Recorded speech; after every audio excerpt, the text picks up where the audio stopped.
What's up, folks? Welcome back to another episode of the PR Bunker podcast. I am your host, Don Martelli. Today, it's about communications, farming, AI, oh my. I'm not joking. We're talking about farms. We're talking about farming and communications, the blend of what has been a forever job, using the land to grow crops. But we're also talking about communications and technology and the latest advancement in communications and telling stories. Proud today to be interviewing Kristina Villa, who's the co-founder of the Farmers Land Trust. Incredible story, personal story about how she came to this particular part in her life to become this co-founder, this incredible organization that is working around the country to support and build the farmland commons movement as it takes root in communities across the country. So tune in to the PR Bunker podcast and learn a little bit about farming, communications, technology, and the blending of all this into one nice little neat podcast. Enjoy it. See ya. Excited for the conversation today. Talking to my new friend, Kristina Villa from the Farmers Land Trust, the Farmers Land Trust.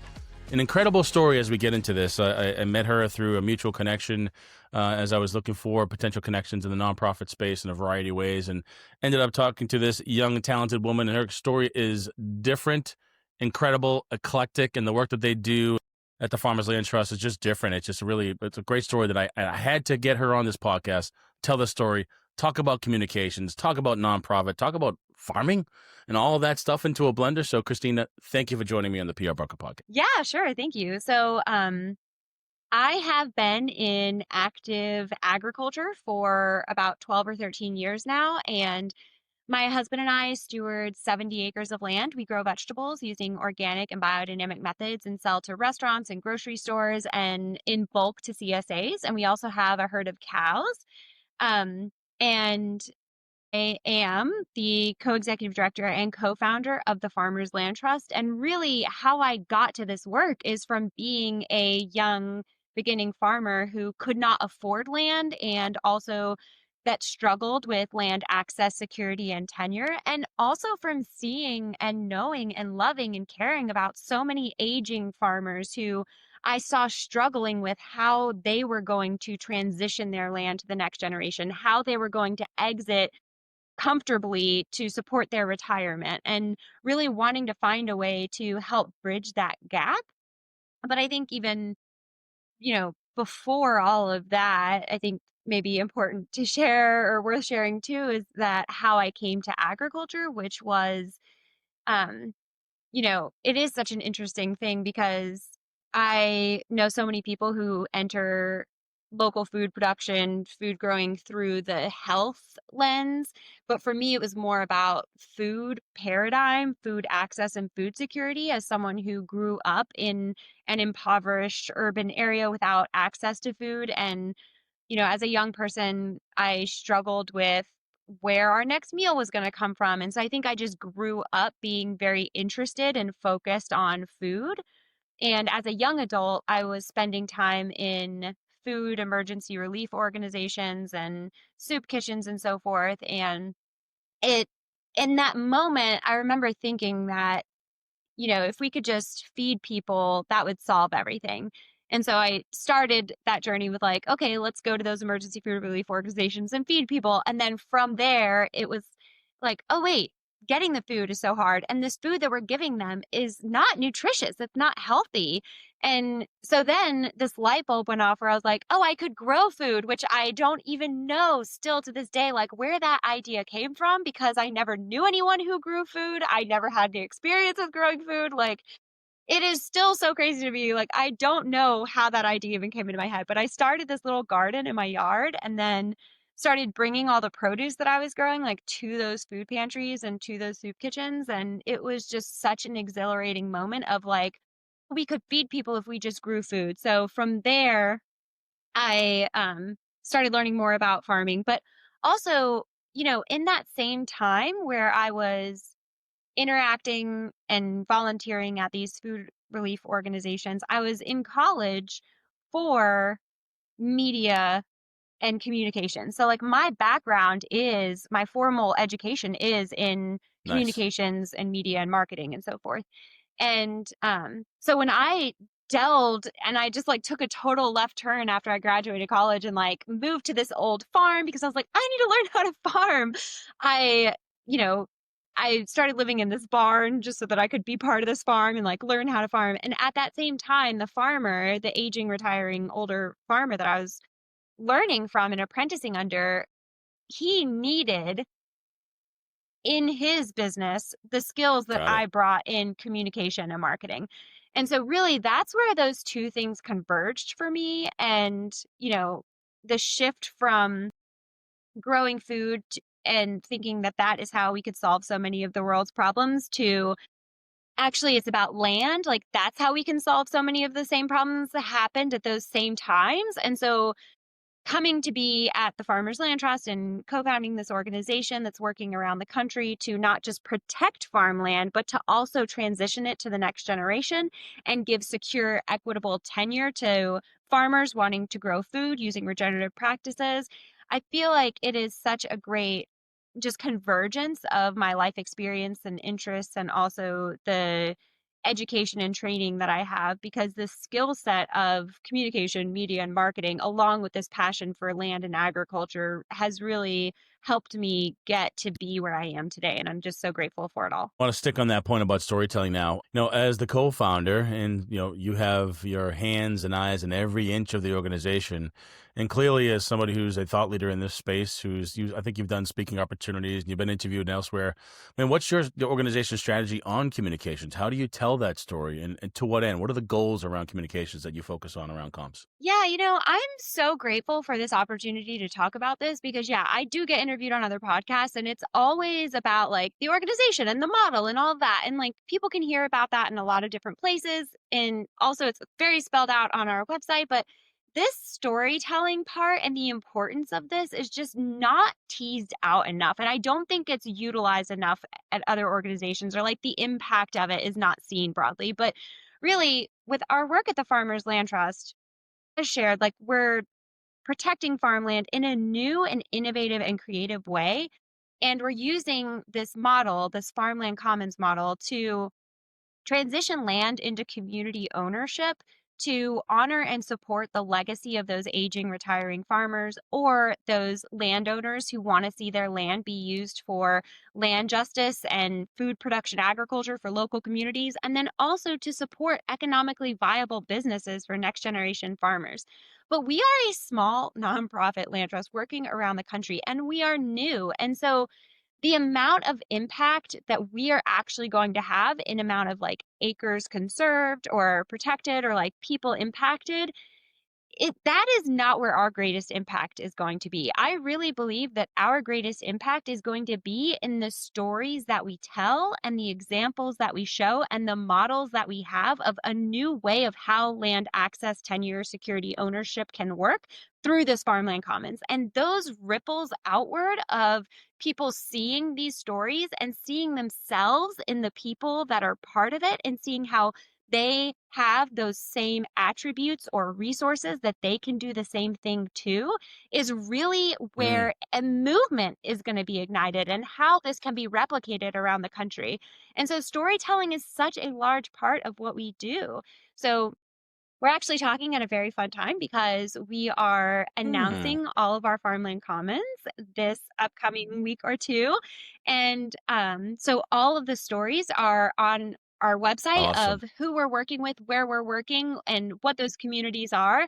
And it's incredibly diverse. So we have examples of aging, retiring farmers who are positioned and able to donate their land to preserve and continue their legacy of biodynamic agriculture. We're working with um, young farmers who need secure land tenure, who have been growing food for their communities in various ways, but lack land security.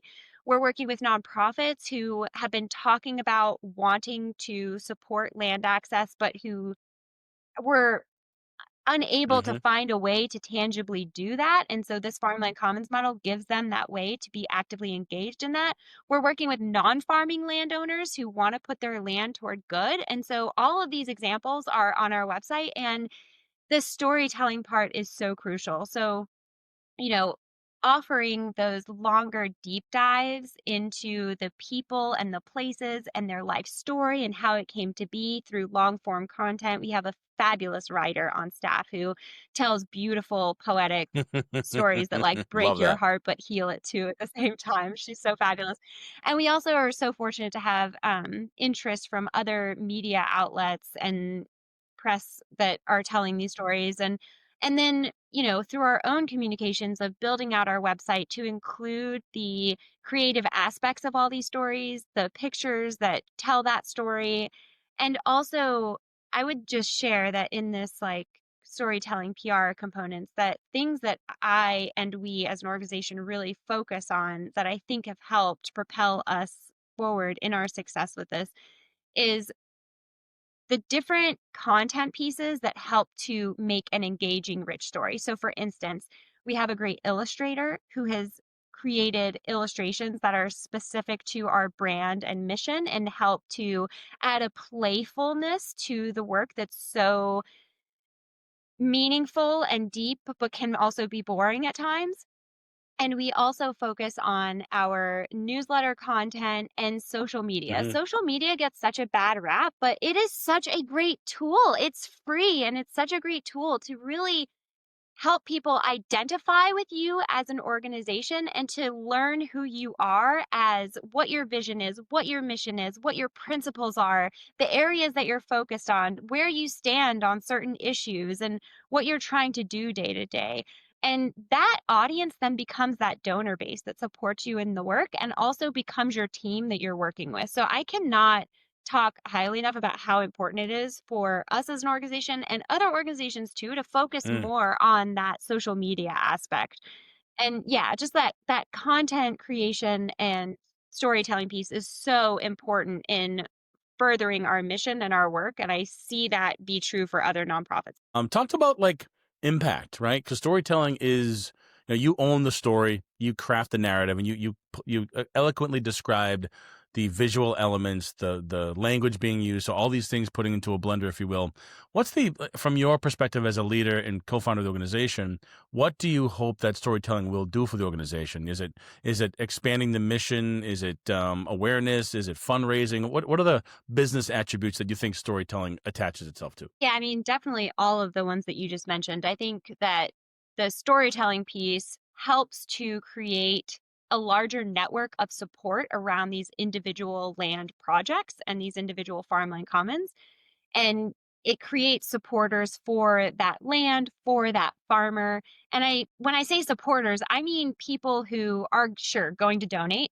I also mean people who will buy from that farm, support that farm, or become their new audience that are engaging with their social media content, subscribe to their newsletter, and those connections that are made then of networking connections that always lead to other Yeah. things of, farm machinery being offered or networked or like opportunities for market increase. Like all of those things end up building a more resilient food system in the places that we work. And so for the specific farmland commons, that storytelling ends up benefiting that community in greater Mm. ways than we can actually, Yep. track I and, hear it. create data for. And, for us as an organization, I would say that that helps Sure. obviously Absolutely. in cultivating donor support when people can see the impact happening. But more importantly, it's that then other people around the country see that they can create these and approach us with land opportunities or community building opportunities on their own. Like they see these stories, they see these models, they're inspired by them, and then they want to do them. And really, what we're after is change in how land is owned and how land is accessed, and whether people reach out to us to work with us directly to do it, or if they just see this model and then use the open source resources available on our website to do it themselves without ever touching it, that would be success, like, and telling these stories is how we're going to see that happen. Awareness. You're building a platform that can be applied. So it's not like you all coming in and fixing, problems. You're providing education, platform awareness, and I love the story arc you've created here is about the transition between the farmers that have been around for probably decades, and young, energetic, spirited, in tune with technology. So take the farming has been around forever, basically. Right now, you're adding these new like AI. You've got social media, all the tools that we now have at our disposal. Imagine if they were around years ago to tell these stories. And where I'm landing is, I always love to ask my folks that join my podcast, like, is there a quintessential a vignette story that just talks about everything that you've all done and the impact you've made? Like, here's Farmer Don who's struggling with this. We helped him with this. Is there any sort of like anecdotes, small stories that just really showcase that the value prop that you all provide to farmers around the country that you want to share? Yeah, thank you so much for all that. I totally would love to answer that Okay, question, but I also sure, heard fire away. something in what you shared that I just want to like go back and touch on, because when you talk about like it's not like us just coming in and fixing everything, I think I so appreciate that you recognize that. And when we created the Farmers Land Trust, that was such an important part of the organization that we were creating, is that we know that for us to have real impact and create real change on the ground, that we can't be the ones who have to do it all, and that it can't be that we control or own this model or this the legal structures of the templates or the documents used. Like, we have to make it so that anyone can access it anywhere, so that they can pick it up and do it too. And that's really how we're going to see positive impact happen in this realm that we're wanting to have impact in and work in. So like, thank you so much for realizing that, because everything we do is open source. Sure, that all the farmers you have, including yourself, that have learned, struggled, and are at a particular place, you've built community through this organization, right? And community is such a powerful thing that business owners, whether they be in a for-profit, nonprofit, farming, or in the concrete jungle, if you will, community is really important. Finding your people, but also organizations like yours that carry that flag, that can be the beacon of resources and assistance and just a hand on somebody's back. Because you've gone through this personally, the struggles of folks that are working the land and looking to just put food on the table, and that's a hard thing. Roof over your head, food on the table, we all kind of take for granted, and it's something that I think conversations like this shed a light on the importance of supporting. So if you are in an urban community like Boston, New York, there are ways to support organizations like yours. And so, I guess a follow-up question to that would be, if somebody sees this story and is so compelled to say, man, this is an incredible organization, how can people get involved? And they might be in the most urban community of urban, like New York City, for example, but if they hear this story and they're compelled by it and moved by it, how can people get involved? Yeah, thank you. Definitely thefarmerslandtrust.org is our website, and there are so many resources there that people could dive into from us that we've created, but also that we're sharing from other organizations. All of our social media platforms are linked there, and you can find us on any of your social media, whatever's your favorite. Please connect with us, and we'd love to just stay in touch that way. Definitely donations. We're a nonprofit, so Sure, we rely on absolutely. philanthropic giving for our sustainability, and we would so appreciate that. I think that something that is important to note is that we don't have a minimum or a maximum acreage that we are willing to work with. So in that urban setting, the amount of land needed to really make community impact is very different than the amount of land needed to make Mm, important impact in a rural setting. And so I think something that I've been thinking about lately that seems important to share right here is that people often don't realize how much they have and mm, what they can do with that. And so if you have land or you have things and resources to give, whether that be your personal skills or assets or your financial assets or your land, like, you can do so much with so little. And I think that is something that I've really been thinking about lately, is that so many people are way more wealthy than they realize or have more to give than they realize, and what that they could do with that and how they can be part of a transformative community experience with stepping forward to realize and then take action in that way. what's next for you? What's next for the organization? What's in all the things you do, from the being a communicator, the thought leader, content? What's next for the organization, and what do you see in terms of you carrying that story forward? What's next for the organization yourself? Yeah, thank you. So we are, as I shared, launching publicly all of these farmland commons that are in development that we've been working on. And that is a huge step Great. for us. We're very excited to share all of that. And all of these that are being developed are starting with one parcel of land, but they are going to hold more than one. And so next step is to create more of these farmland commons so that there's at least one in every state, and then get them all to the point where they're holding at least 4 parcels of land and maybe even up to 12, so that that community's land base for a sustainable, resilient food system to be created there locally is secure. Other than your website, if they want to follow up with you directly, can they find you on LinkedIn? Where can people connect with you if they want to interview you, have you on a TED Talk, speaking opportunities, or send you $1 million check? Where can they find you? Yeah, you can send $1 million check to P.O. Box 195 in Cookeville, Tennessee. Thank you. Yeah, but I'm on LinkedIn and Facebook and Instagram. So Kristina Villa, Kristina with a K, and Villa, V as in Victor, Illa. I love And on that. Instagram, it's The one and the only. Kristina Love that. Villa. So, Well, yeah. that's right. I love it. Well, I love the energy. Still one. I love the Okay. contrast between, getting in the dirt, farming, and the speed of communications and technology, and the delta between those two things, and how you've clearly planted that seed, pun intended, to grow into this particular leadership opportunity with your career. I love the trajectory. I love the story. Anybody that's out there, listen to this, and if you don't think you don't have a green thumb, Kristina and our team here can probably help you figure out how you get involved in some way, shape, or form, to learn, to cultivate, to introduce. We as a society should be telling each other stories, especially for nonprofits like this that are impacting lives every single day. So, Kristina, I can't thank you enough for being here and for the work that you do for folks that, need to put food on the table and to learn how to grow and own their land, grow their land and profit from it, but also do good at the same time. So great work. Appreciate you being here. Thank you so much. Thank you so much.